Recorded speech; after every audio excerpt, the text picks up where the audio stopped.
ஜானுங்கிறவர் லண்டன்ல ஒரு பிரைவேட் பேங்க்ல ஒர்க் பண்றவர். அவர் கூட ஃபேமிலி மெம்பர்ஸ் யாரும் கிடையாது. அவர் வீட்டில் அவர் மட்டும்தான் தனியா இருப்பாரு. வீக்கெண்டான அவர் ஃப்ரெண்ட்ஸ் கூட கிரிக்கெட் விளையாட போவாரு. இப்படியே அவர் வாழ்க்கை போயிட்டு இருக்கு. அவர் ஒர்க் பண்ற பேங்க்ல புதுசா ஒரு லேடி ஜாயின் பண்றாங்க. அவங்க பேரு மரியா. அவங்க அதே பேங்க்ல கேஸ் கவுண்டர்ல ஜாயின் பண்றாங்க. ரெண்டு பேரும் மீட் பண்றாங்க. அவங்க ரெண்டு பேரும் ஃப்ரெண்ட்ஸா மாறாங்க. மரியாக்கு ஜானா ரொம்ப பிடிக்குது. அதே மாதிரி தான் ஜானுக்கு மரியாவை ரொம்ப பிடிச்சிருக்கு. இவங்க ரெண்டு பேரும் மேரேஜ் பண்றாங்க. இவங்களோட லைஃப் ரொம்ப ஸ்மூத்தா போயிட்டு இருக்கு. அன்னைக்கு ஒரு நாள் ஜான் ஒர்க் பண்ற பேங்க்ல ஃபயர் ஆக்சிடென்ட் நடக்குது. அதுல ஜான் அதிர்ஷ்டவசமாக சின்ன சின்ன காயத்துல தப்பிச்சிடுறாரு. ஆனா மரியா அந்த பேங்க் ஃபயர் ஆக்சிடென்ட்ல இறந்து போறாங்க. ஜானால மரியாவோட இறப்ப தாங்க முடியல. மரியாவோட இறுதி சடங்கு எல்லாம் முடியுது. எல்லாம் முடிஞ்சு 2 மாசத்துக்கு அப்புறம் அந்த பேங்கை திரும்ப ஓபன் பண்றாங்க. ஆனா ஜானாக திரும்பவும் அந்த பேங்க்ல ஒர்க் பண்ண முடியல. ஸோ கொஞ்ச நாள் ஒர்க் பண்ணிட்டு அப்புறம் அந்த பேங்க்ல இருந்து ஒர்க்கை ரிசைன் பண்ணிட்டு வேற ஒரு சேல்ஸ் கம்பெனில ஜாயின் பண்றாரு. என்னதான் அவர் வேற கம்பெனி மாறினாலும் ஜான் அவரோட ஒய்ஃப் இறப்ப பத்திய கவலையில இருக்காரு. இப்படியே அவரோட லைஃப் பழமாசமா சோகத்திலேயே போயிட்டு இருக்கு. அவர் பழையபடி யார் எந்த ஃப்ரெண்ட்ஸ் கிட்டையும் பேசுறது இல்ல. லீவ் டைம்ல வீட்டை விட்டு வெளியே வர்றதில்ல. ஒரு நாள் அவரோட சேல்ஸ் கம்பெனி ஒர்க் முடிச்சிட்டு லேட் நைட்ல அவர் மட்டும் தனியா பஸ் ஸ்டாப்ல நின்றுட்டு இருக்காரு. அங்க மழை அதிகமா பெஞ்சிட்டு இருக்கு. இடி மின்னல் அதிகமா இருக்கு. மழை அதிகமா இருக்கிறதால வர வேண்டிய பஸ் வராமல் போயிடுது. அதனால அவர் ரொம்ப நேரமா பஸ்ஸுக்காக வெயிட் பண்ணிட்டு இருக்காரு. அப்புறம் ஒரு கார் வந்தது. அந்த கார்ல யாருமே இல்ல. அது தன்னந்தனியே வந்துட்டு இருந்தது. அந்த காரு கரெக்டா ஜானுக்கு பக்கத்துல வந்து நின்னுச்சு. அந்த கார்ல இருந்து ஒரு வாய்ஸ் கேக்குது. நீ எங்க போறியோ அங்க நான் உன்னை கொண்டு போய் விடுறேன். நீ போக வேண்டிய இடத்துக்கு போ, வந்து வண்டியில ஏற சொல்லுச்சு.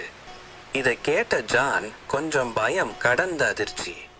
பின்ன ஜான் தைரியத்தை வர வச்சுக்கிட்டு, நீ யாரு, உன்னால எப்படி பேச முடியுது அப்படின்னு கேட்க, அதுக்கு அந்த கார் என்ன கண்டு, நீ பயப்பட வேண்டாம், நீ போக வேண்டிய இடத்துல நான் கொண்டு போய் விடுறேன், தைரியமா வந்து கார்ல ஏறு அப்படின்னு ஒரு வாய்ஸ் கேக்குது. உடனே ஜான் அந்த கார்ல ஏறிடுறாரு. ஏறின உடனே அந்த கார் கிளம்புது. ஜான் காருக்குள்ள சுத்தி முத்தி பாக்குறாரு. கார்ல யாரையுமே காணோம். வெளியில இருந்து எந்த சத்தமும் உள்ள கேட்கல. அந்த கார் ரொம்ப ஸ்லோவா போயிட்டே இருக்கு. திடீர்னு காருக்குள்ள இருந்து ஸ்ப்ரே மாதிரி வருது. அந்த ஸ்ப்ரே ஜான மயக்கம் அடைய வைக்குது. அந்த கார் நேரா ஒரு மலை உச்சிக்கு மேல போகுது. அந்த மலை உச்சியில இருந்து ஒரு வெளிச்சம் அடிக்குது. அந்த காரு ஸ்ட்ரைட்டா அந்த வெளிச்சத்தை நோக்கி போகுது. அந்த வெளிச்சம் கொஞ்சம் கொஞ்சமா காணாமல் போகுது.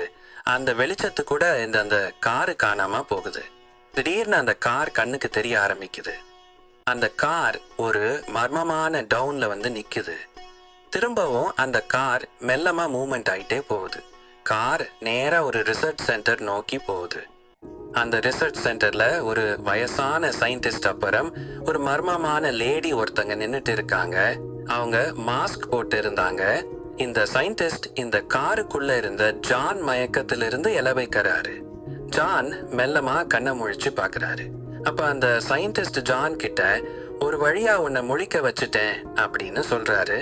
ஆனா ஜானுக்கு அந்த சயின்டிஸ்ட் பேசுறது எதுவுமே புரியல.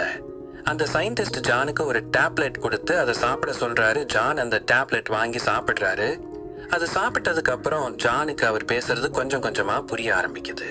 ஜான் அந்த சயின்டிஸ்ட் பார்த்து, நீங்க யாரு, இது எந்த இடம், நீங்க என்ன எங்க கூட்டிட்டு வந்திருக்கீங்க, இது எந்த மாதிரியான இடம், நீங்க ஒரு மாத்திரை கொடுத்தீங்க, அப்பல இருந்து நீங்க பேசுறது எனக்கு புரியுது. இந்த மாதிரி பல கேள்விகளை அடுக்கிட்டே போறாரு. அந்த சயின்டிஸ்ட் ஜானோட ஒரு கேள்விக்கு பதில் சொல்ல ஆரம்பிக்கிறாரு. ஜான், நல்லா பாரு, சுத்தி முத்தி இந்த இடத்த பாரு, உன்னை நான் தான் வர வச்சேன். நீ வாழ்ந்த வருஷம் 2026. நீ இப்ப இருக்கிற வருஷம் 2146. அதை கேட்ட ஜான் சிரிச்சுக்கிட்டு, என்ன தாத்தா, என்கிட்ட விளையாட்டு காட்டுறீங்களா? ஏதோ ஒரு ரிமோட் கண்ட்ரோல் கார் அனுப்பி ஒரு ஸ்ப்ரே செட் பண்ணி என்ன மயக்கம் போட வச்சு என்ன கடத்திட்டு வந்து இப்ப என்கிட்ட கம்பி கட்டுற கதையெல்லாம் சொல்லிட்டு இருக்கீங்களா அப்படின்னு அந்த சயின்டிஸ்ட பார்த்து கேக்குறாரு. அந்த சயின்டிஸ்ட் ஜானை பார்த்து, ஜான் இதை நம்ப மாட்டேன்னு தெரியும், ஆனா இது கதை இல்ல, உண்மை. நீயே வெளியே போய் சுத்தி முத்தி பாரு, உனக்கே உண்மை புரியும் அப்படின்னு ஜான் கிட்ட அந்த வயசான சயின்டிஸ்ட் சொல்றாரு. இத கேட்ட ஜான் அந்த லேபுக்கு வெளியே போறாரு. அங்க பார்த்தா அங்க ஒரு சின்ன பையன் ஒரு ஸ்கேட்டிங் போர்ல வந்துட்டு இருந்தா அந்த பையன் கிட்ட, தம்பி இது எந்த வருஷம் அப்படின்னு கேக்குறாரு. அந்த சின்ன பையன் ஜானை பார்த்து எந்த ஒரு சிரிப்பு, எந்த ஒரு ரியாக்ஷனும் இல்லாம அவ கண்ணை மட்டும் அசைக்கிறான். அந்த கண்ணில இருந்து ஒரு வெளிச்சம் வந்து 2146 மட்டும் காட்டுது. அந்த பையனும் வருஷத்தை தன்னோட வாயால சொல்றேன், ஆனா இந்த வாய்ஸ்ல கொஞ்சம் கூட உணர்ச்சி கிடையாது, ஏதோ ஒரு ரோபோட் பேசுற மாதிரி இருந்தது. உடனே ஜானுக்கு சந்தேகம் வந்து இந்த பையனை தொட்டு பாக்குறாரு. உண்மையாலுமே அந்த பையன் மனுஷன்தான். ஜான் ரொம்ப வேகமா லேபுக்குள்ள போறாரு. போன உடனே அந்த சயின்டிஸ்ட் கிட்ட கேக்குறாரு, நான் ஒரு சின்ன பையனை பார்த்தேன், அவனை பார்த்ததுமே எனக்கு ரொம்ப அதிர்ச்சி ஆயிடுச்சு. ஏன்னா அந்த பையன் கிட்ட கொஞ்சம் கூட உணர்ச்சியே இல்ல, ஏதோ ரோபோ பேசுற மாதிரியே பேசுறான். அங்க நடக்கிற மக்களோட நடவடிக்கை எதுவுமே சரியில்லை, யாரோட முகத்திலையும் சிரிப்பை காணோம், யார் யாருகிட்டயும் பேச மாட்டேங்கிறாங்க, கேக்குற கேள்விக்கு மட்டும் பதில் சொல்றாங்க. இந்த காலத்து மனுஷன் கிட்ட உணர்ச்சியே இல்ல போல இருக்கு அப்படின்னு அந்த சயின்டிஸ்ட் கிட்ட சொல்றாரு. அந்த சயின்டிஸ்ட் ஜான் பார்த்து என்ன சொல்றாருன்னா, ஜான் இப்ப என்ன பண்றதா இருந்தாலும் என்னை கேட்டு பண்ணு, ஏன்னா உன்னோட உயிர் ஆபத்துல இருக்கு. இந்த லேப் விட்டு வெளியே போனா உனக்கு சேஃப்டி கிடையாது. இப்ப அந்த பையன் உன்னை டிடெக்ட் பண்ணிருப்பான், ஏன்னா இங்க இருக்கிற மனுஷங்க உணர்ச்சி உள்ள ஒரு பொருளை பார்த்தால் அவங்க கொன்றுவாங்க, அந்த மாதிரி தான் ப்ரோக்ராம் செய்யப்பட்டு இருக்கு. நீ இன்னும் கொஞ்ச நேரம் இந்த பையன் கிட்ட இருந்த இந்த பையன் உனக்கு சமாதி கட்டி இருப்பான், ஜஸ்ட் மிஸ்ல நீ தப்பிச்சு வந்துட்ட அப்படின்னு சொல்றாரு. இத கேட்ட ஜான் எதனாலேயே மக்கள் இப்படி மாறினாங்கன்னு கேட்டாரு. அதுக்கு சயின்டிஸ்ட், இது எல்லாத்துக்கும் காரணம் நான் தான் மக்களை அப்படி மாத்துனேன், இப்ப அதே ரொம்ப தப்பா போச்சு அப்படின்னு சொல்றாரு. இதுக்கெல்லாம் ஒரு காரணம் இருக்கு, ஏன்னா மக்கள் இந்த காலத்துல ரொம்ப தப்பு பண்ண ஆரம்பிச்சாங்க. யாரு ரூல்ஸ் மதிக்கிறது கிடையாது, தப்புகளுக்கு தகுந்த தண்டனை கிடைக்கிறது இல்ல. அதனாலதான் மக்கள் கிட்ட உணர்ச்சி இருந்தாதானே தப்பு பண்ண தோணும். இப்போ அவங்க கிட்ட இருந்து உணர்ச்சி எடுத்துட்டா தப்பு பண்ண மாட்டாங்க, ஒரு ரோபோட் மாதிரி ரூல்ஸ் கரெக்டா ஃபாலோ பண்ணுவாங்க. அதை நினைச்சுதான் நான் இந்த மாதிரி பண்ணுனேன், ஆனா இது இப்படி வந்து நிக்கும் எனக்கு கனவுலையும் தெரியாது அப்படின்னு ஜான் கிட்ட சொல்றாரு. ஆனா இப்ப அவங்க முடிவு பண்ணிட்டாங்க, உணர்ச்சி இருக்கிறவங்க கெட்டவங்க, அதனாலதான் அவங்க இங்க இருக்கிற பறவை விலங்கு எல்லாத்தையும் கொன்னுட்டாங்க. இப்ப யாராச்சும் மனுஷங்க உணர்ச்சியோட இருந்தாலும் அவங்கள பிடித்து கொன்றுவாங்க. இங்க நானும் நீயும் என்னோட அசிஸ்டன்ட் 3 பேர் மட்டும்தான் உணர்ச்சியோட இருக்கோம். இந்த பிரச்சனைய ஒன்னால மட்டும்தான் தீர்க்க முடியும், அதனாலதான் நாங்க இங்க உன்னை தூக்கிட்டு வந்தோம் அப்படின்னு ஜான் கிட்ட அந்த சயின்டிஸ்ட் சொல்றாரு.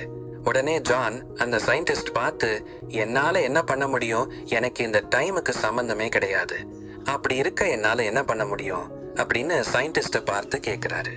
ஜான், உன்னால மட்டும்தான் இந்த ப்ராப்ளம் சால்வ் பண்ண முடியும், ஏன்னா எங்க அசிஸ்டன்ட் டைம் டிராவல் பண்ணி வந்து தவறுதலா உன் வாய்ஸ் ரெக்கார்ட் பண்ணிட்டாங்க. இப்ப அந்த டிவைஸ் பிரேக் பண்றதுக்கான பாஸ்வேர்டு உன்னோட வாய்ஸ் தான். ஜான் சயின்டிஸ்ட கேக்குறார், என்னோட வாய்ஸை எப்படி நீங்க பாஸ்வேர்டா போட்டீங்க, இது எப்படி எனக்கு ஒண்ணுமே புரியல அப்படின்னு குழப்பத்துல கேக்குறாரு. அதுக்கு அந்த சயின்டிஸ்ட், ஜான் உன்கிட்ட எக்ஸ்பிளைன் பண்ற அளவுக்கு நம்ம கிட்ட டைம் இல்லை, ஏன்னா நம்ம 3 பேரோட உயிர் இப்போ ஆபத்துல இருக்கு, அவங்க எப்ப வேணாலும் நம்ம லேப் உடைக்கலாம், அதுக்குள்ள நம்ம அந்த டிவைஸ் இருக்கிற இடத்துக்கு போய் நம்ம அந்த பிரேக் பண்ணணும், அப்படின்னா தான் எல்லாரும் பழையபடி மாறுவாங்க. ஜான் சயின்டிஸ்ட் பார்த்து, ஓகே தாத்தா, அந்த டிவைஸ் நீங்க எங்க வச்சிருக்கீங்க, அந்த டிவைஸ் இந்த லேப்ல இல்லையா அப்படின்னு கேள்வி கேட்கிறாரு. அதுக்கு சயின்டிஸ்ட், இல்ல ஜான், நான் ஒரு மலை உச்சியில தான் அந்த மெயின் டிவைஸ் வச்சிருக்கேன்.